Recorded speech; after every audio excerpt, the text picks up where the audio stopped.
कॅबिनेटच्या दिवशी सर्वांची भेट झाली, त्याच दिवशी मुख्यमंत्री साहेबांनी उपमुख्यमंत्री साहेबांनी तेव्हाच त्यांना आश्वासित केलं की त्याला लवकरात लवकर आम्ही फास्ट ट्रॅकवर चालू, पण जोपर्यंत पोलीस कस्टडी संपत नाही आहे तोपर्यंत त्यांना शासकीय वकील त्यांना भेटत नाही आहे।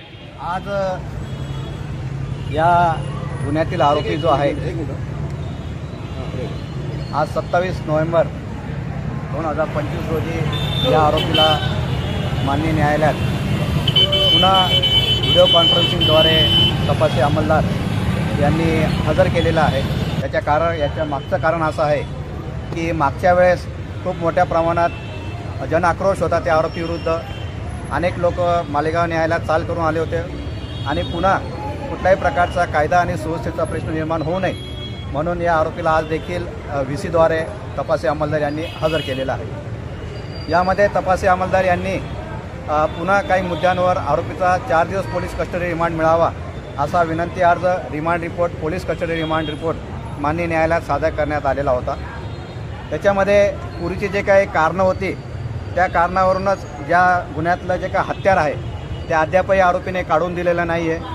त्या रिकव्हरीच्या ग्राउंडवर हत्यार जप्ती करण्याच्या कारणावरून पोलीस कस्टडी रिमांड आज घेण्यात आला आहे। दुसरं ग्राउंड असं होतं की या कृत्य करण्यामागे आरोपीला कोणी मदत केलेली आहे, तर त्याला कोणी साथीदार आहे का या तपास करण्यासाठी देखील पोलीस कस्टडी रिमांड घेण्यात आलेले आहे। त्यानंतर असे कृत्य करण्यामागे आरोपीला मदत कोणी केलेली आहे का या गुन्ह्यातले जे काही FSL रिपोर्ट आहेत ते कलेक्शन बाकी आहे, तसंच सूक्ष्म जे काही एव्हिडन्स आहेत ते देखील कलेक्शन बाकी आहेत।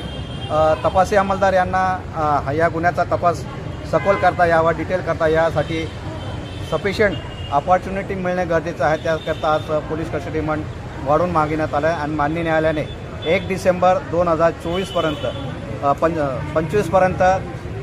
25पर्यंत या आरोपीचा 4 दिवस पोलीस कस्टडी रिमांड पुन्हा वाढवून देण्यात आलेला आहे। यामध्ये सरकार पक्षातर्फे मी बाजू मांडलेली आहे, तसेच मूळ फिर्यादीतर्फे जे काही इन्फॉर्मंट आहेत त्यांच्यातर्फे आपल्या मालेगाव बारचे सेक्रेटरी यांनी देखील निलेश पाटील साहेब यांनी देखील युक्तिवाद केलेला आहे।